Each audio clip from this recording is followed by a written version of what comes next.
muito barato. Você tem lá, abrir uma abóbora cheia de semente boa, você tira um pouquinho para plantar e o resto você guarda para fazer um leite, para enriquecer um bolo, né? E, assim, eu aprendi a saborear essas coisas de uma forma com tanta alegria e prazer, que, para mim, é uma paixão, assim. Cada vez que eu faço um leite, e aí, às vezes, eu faço leite, aí eu bato com ele com um pouquinho de passas brancas, para poder dar um toquezinho doce que tem no leite. O leite tem um toquezinho doce, né? Aí eu boto uma pitadinha de sal, até chegar naquele sabor do leite. Gente, fica muito incrível mesmo. Outra coisa, quem faz alimentação, quem está buscando por uma alimentação saudável, quem quer construir receitas mais saudáveis, tem que pensar no açúcar. Então, a gente tem algumas opções. A gente vai chegar no mercado agora, açúcar de maçã, porque o nosso açúcar, feito de sacarose, ele tem um alto índice glicêmico. Então, você come um pouquinho de açúcar agora e ele dá uma subida. E aí, chegando aqui em açúcar, eu vou fazer um breakzinho, só para vocês terem uma ideia do que é o açúcar na nossa vida nesse momento de pandemia. O açúcar, ele, quando é consumido em excesso, ou quando ele é consumido por algumas pessoas que colocam açúcar em tudo, né? Tem gente que não toma um chá sem açúcar, tem gente que não toma um café sem açúcar. Então, o excesso do açúcar faz com que você colonize dentro do seu corpo fungos. Os fungos no nosso corpo, eles mexem com a nossa imunidade. Nós estamos em época de pandemia, e em época de pandemia a gente tem que ter muito cuidado com nossa imunidade. O fungo, ele libera toxinas para poder controlar o que você vai comer. Por exemplo, sabe aquele dia que você está desesperado para comer um bolo, que você, se não sair de casa para comer uma coisa doce ou para comer aquela coisa específica, eu vou dizer para vocês, não é você que está querendo comer. O fungo mandou uma mensagem para seu cérebro e ele disse: eu preciso fermentar, eu preciso sobreviver. E aí, se você não for buscar o que o fungo quer comer, ou você não der esse alimento, ele libera toxinas e faz com que você fique com fome, desesperado e tenha uma leve hipoglicemia. Quando ele faz isso com a gente, ele acaba com a nossa imunidade, porque ele libera toxinas pesadas. Então, isso é uma pandemia que está acontecendo agora, que ainda não se discute, porque as mulheres estão lá sofrendo com suas cândidas, com suas clamídias, pessoas tendo síndrome fúngica, mas isso tem remédio, e aí vai no hospital, e vai controlando, e vai no ginecologista, mas se eu atendo, às vezes, 10 pessoas por dia, eu posso dizer para vocês que, nesse tempo de pandemia, e é uma coisa que eu tenho observado muito, não chega menos de 4 pessoas por dia aqui, para não ser para tratar uma candidíase. E aí, quando eu retiro esse excesso de açúcar, quando a gente faz a troca desse açúcar, e em 2 meses, 3 meses, essas pessoas voltam falando dos benefícios de fazer essa troca. Então, em alimentação não convencional, uma das coisas que a gente tem que ter cuidado é com açúcar. Então, fruta é açúcar? É.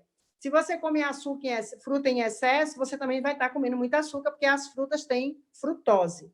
Então, é olhar para o mercado o que a gente tem de bons açúcares e, se consumir com moderação.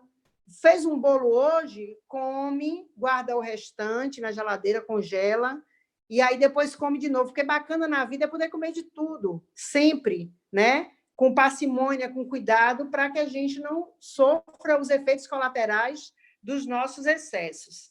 Outra coisa importante, são os azeites e os óleos. Esses aqui são os meus preferidos, né? Então, eu gosto muito do óleo de licuri, né? Do azeite de licuri, prensado a frio, do óleo de babaçu. O óleo de babaçu é uma delícia, gente. Fazer uma salada com óleo de babaçu, não tem nenhum óleo que supere. E aí, do lado, tem a manteiga ghee, ou manteiga de garrafa, que ela tem ácido butírico, que protege as células do nosso intestino, né? Ela dá uma proteção ao nosso intestino para câncer, para um monte de problemas que a gente poderia ter no intestino. Eu não sou a favor, aí uma coisa bem pessoal, desses óleos hidrogenados que tem no mercado. Então, assim, se vocês puderem fazer a troca, tirar o óleo de soja da casa de vocês, quem tiver aqui que realmente puder replicar isso, não é bom, sabe? Porque a gente leva esses óleos para casa, a gente coloca na nossa comida e depois a gente tem que tomar remédio, depois a gente tem que fazer dieta, isso não é legal. Então, se você puder produzir a sua gordura em casa para você fazer seus alimentos, por exemplo, fazer sua manteiga de garrafa, se puder fazer seus óleos, ou se não, vamos também apoiar, né, as associações que estão produzindo hoje óleo de babaçu, o azeite de licuri. Nós já temos, né, na Bahia bons produtores de bons óleos. O sal também é muito importante para quem pretende fazer uma alimentação não convencional, quem pretende ter uma alimentação bacana. Você faz uma comida bacana, foi lá, pegou uma beldroega, usou uma língua de vaca, fez aquela comida bacana, foi e botou sal refinado. Então, o sal refinado, ele perde 80 minerais. Então, cozinhar, é bom cozinhar com a flor de sal, é bom cozinhar com sal marinho. Existem tantos tipos no mercado que vocês não podem imaginar. Eu sou apaixonada por sal, assim, por várias receitas. Por exemplo, eu faço uma maionese com pequi, e aí eu boto o pequi e boto sal negro.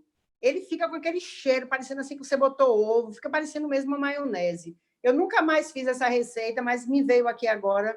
Era uma receita que eu fazia quando eu fazia eventos, que fazia muito sucesso essa receita. É um sabor surpreendente. Então, dá para a gente fazer umas coisas assim incríveis mesmo, utilizando sal. Por exemplo, fazer um biscoitinho e depois jogar uma florzinha de sal em cima, sabe? O sal rosa também. Sal rosa eu uso pouco. Eu gosto mais do sal marinho e a flor de sal. Aí, falando, né? Eu trouxe essa receita aqui do pão de frigideira, porque eu acho que ele fecha a receita de utilizar uma farinha não convencional, de usar uma gordura não convencional. Então, o pãozinho de frigideira é aquele pãozinho que a gente faz em 5 minutos. Eu coloquei aqui, aqui à direita tem o fogão, e aí eu tenho essa chapazinha, eu coloco a massa do pão de frigideira e eu tampo, e aí em 10 minutos eu tenho um pão. Então, você pode fazer, guardar na geladeira, você pode rechear com uma pan aqui dentro, refoga uma beldroega gostosa, bem temperada com cebola, azeite, sal, e aí você coloca dentro. Dá para fazer um hambúrguer, tanto vegetariano, como você pode fazer um hambúrguer de carne também, colocar. Então, assim, eu sempre estou divulgando essa receita. Aqui tem a receitinha do pão de frigideira. A gente pega, eu botei 2 ovos aí, mas a gente pode fazer ele com um ovo, apenas com um ovo, né? A gente vai usar 2 colheres de sopa de farinha, a farinha que a gente tiver. Às vezes, quando os 2 ovos são muito grandes, a gente tem que aumentar um pouquinho essa farinha. Então, você pode usar farinha de semente de abóbora, farinha de gergelim, você pode usar farinha da semente de girassol, farinha de aipim, farinha de mesa, né? A farinha de mandioca mesmo de mesa, farinha de arroz integral. O meu preferido é com farinha de milho, eu adoro. Uma banana madura amassadinha, né? Ou então você pode usar a biomassa da banana verde. Por exemplo, pessoas agora, nessa época de pandemia, muita gente está relatando que está com dificuldade para dormir. Então, comer um pãozinho desse antes de dormir, colocando biomassa de banana verde, que tem o quê? Triptofano, precursor da serotonina, precursor da melatonina, e faz com que a gente durma melhor. Uma colher de sopa de óleo de coco, tem aí bicarbonato ou fermento químico. Eu uso mais o fermento químico, eu acho que o pão fica melhor, e uma colher chá de canela. Então, esse pãozinho ele é muito fácil, essa receita é muito fácil, e você pode fazer do jeito que você quiser. Não tem ovo, usa linhaça. Não tem ovo nem linhaça, usa psyllium. Está com o intestino preso, usa semente de abóbora. Pode botar um pouquinho de abóbora também na massa. Não quer usar farinha nenhuma, faz com aipim. Ele vai ficar mais molinho, parecendo um pãozinho de queijo, mas fica uma delícia. Então, essa receita aqui eu sempre estou compartilhando quando eu faço qualquer bate-papo, porque eu acho muito bacana. Então, dentro desse nosso assunto, né, que eu estou aqui me adiantando para não passar muito do tempo, a ideia da gente, quando a gente pensa muito em alimentação não convencional, a gente pensa logo em punk, né? Plantas alimentícias não convencionais, que eu vi que vocês, assim, que esse grupo já conhece bastante e já usa muito, né? Então, eu utilizo, né, bastante, e acho que agora, nesse momento, né, é uma coisa para a gente divulgar muito, trazer muito para a nossa vida, porque as plantas alimentícias não convencionais elas têm uma importância muito grande na segurança alimentar e nutricional. Você já pensou a autonomia que a gente tem quando a gente tem na nossa casa, no nosso quintal, alimentos para a gente comer, caso tenha algum problema? Aqui no consultório mesmo, eu fico fazendo o teste, né? Que o consultório aqui ele é um pouquinho grande, ele tem uma escada. Então, na escada, essa semana, eu colhi fruta de palma, tá? Eu não acreditava, eu plantei sem acreditar, ela cresceu, e a semana passada eu colhi, eu digo, meu Deus, a gente pode plantar tanta coisa. Eu tenho aqui em casa língua de vaca, eu tenho manjericão, eu tenho os temperinhos, eu faço meus microverdes, que são os brotinhos para poder consumir. Aí, às vezes, eu quero comer, botar uma florzinha na salada, eu tenho também. Imagine quem tem um pedacinho de terra, o que não pode fazer. E eu tenho um outro espaço também, onde eu planto algumas coisas, então, quase todo mês eu estou tirando um cacho de banana, eu tenho acerola. Então, eu acho que isso nos dá, sabe, gente, uma autonomia muito grande. E lá na outra casa eu tenho chaia, eu tenho taioba, eu tenho araruta. Então, assim, eu tenho um banco, né, de punk. E também, se caso tudo isso não desse certo, eu também poderia sair pela rua, que eu iria encontrar coisa para comer. Desde uma manguba até aquelas punks que você vai encontrando elas nascendo, né, na rua. Claro que na rua a gente tem que ter um cuidado muito especial. Essa foto aí, ó, é uma foto do livro do Knupp, que é quem mais estudou sobre punk, mais falou sobre punk no Brasil, né? Tem outras pessoas também, tem o Nuno Madeira, que é um fera, né? Para mim, assim, é um fera em punk. E aqui, olha, flores, eu ando muito apaixonada por introduzir flores na minha alimentação, e às vezes a gente pensa que que é só na salada que ela fica bacana. Você pode saborizar uma água, colorir uma sobremesa, colocar para decorar um pão, um refogadinho. Então, dá para a gente fazer geleia. Eu fiz uma geleia de dália, com dálias coloridas, ficou lindo. Fazer um ceviche, que é um prato que a gente faz com peixe cru, é um prato peruano que a gente faz com peixe cru. A gente pode fazer também com flores, que fica delicioso. A flor também da capuchinha a gente pode utilizar, né? Essa aqui é uma foto muito com a capuchinha. Então, e por que usar plantas alimentícias não convencionais? E por que usar e usar o tanto mais que a gente possa no nosso dia a dia? Então, são plantas adaptadas, né, que diminuem muito o manejo, menor risco para o meio ambiente, porque onde nasce punk, a gente já sabe que tem um solo fértil, a gente já sabe que ali vai ter um controle, né? Vai ter um controle maior, vai precisar de uma quantidade menor de água. Então, eu acho que tem muita vantagem. Além de contribuir, né, para a autonomia das famílias, imagine uma família que tem uma quantidade grande na sua propriedade de plantas alimentícias e que sabe também, né, que sabe que pode usar a folha da batata doce, a cambuquira da abóbora, que pode utilizar a celósia, né? Usar as folhas, usar a semente, a bucha verde, o melão croá, mas é tanta coisa que a gente tem que a gente pode utilizar, né? São tantas ramas, rama da cenoura, rama da beterraba. Então, assim, o uso, né, de punk garante a nossa soberania e segurança alimentar e nutricional. Além da diversidade de nutrientes, né, aquilo que eu estava falando, que a quantidade de nutrientes que tem é surpreendente. Quando você começa a estudar e fazer a comparação com as convencionais, por exemplo, você pega uma beldroega e alface, é chocante, né?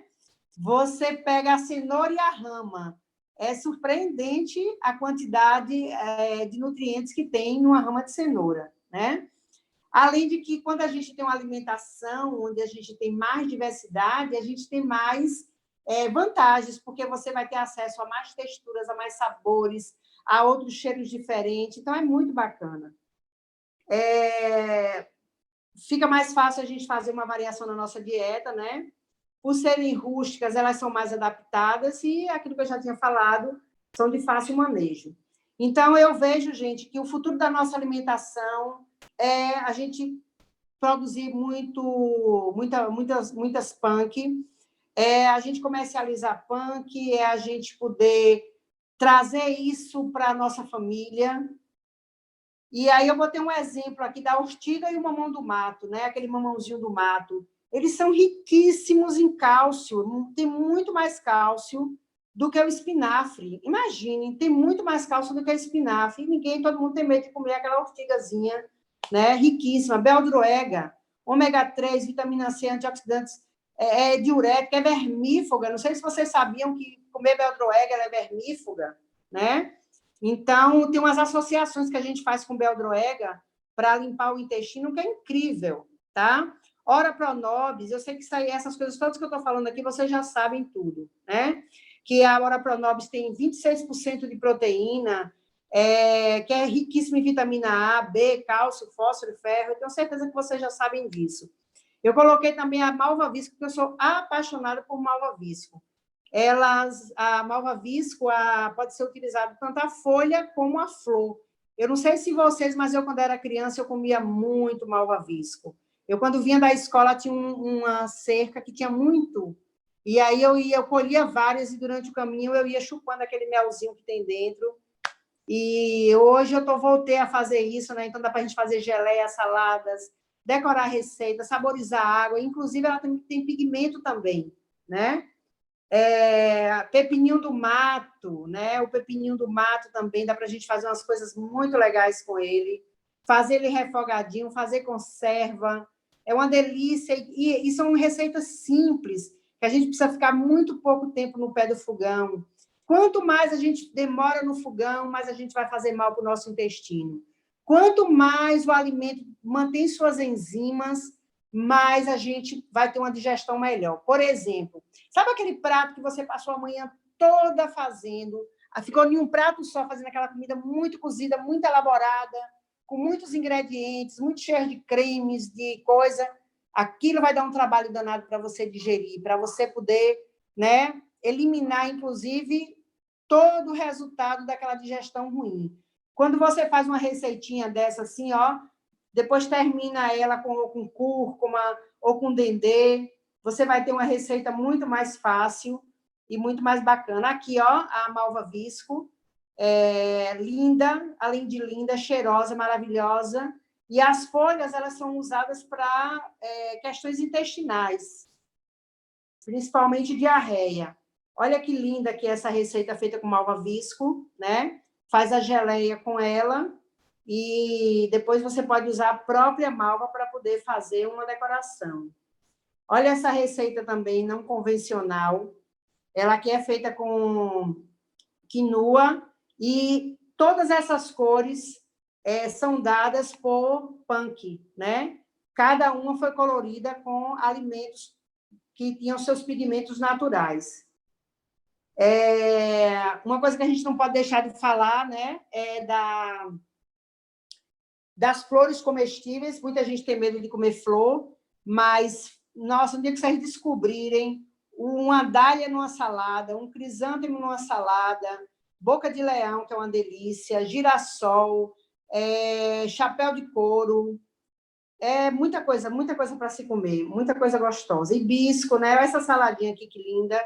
Eu fiz com várias flores, né? Tem ali também outras coisas, eu utilizei romã. Ficou muito gostosa essa salada. Essa aqui também é uma salada toda de flores, né? Fica também muito bacana. Aqui é um campinho de beldroega muito lindo também. Outra punk que a gente já falou lá na frente, maravilhosa.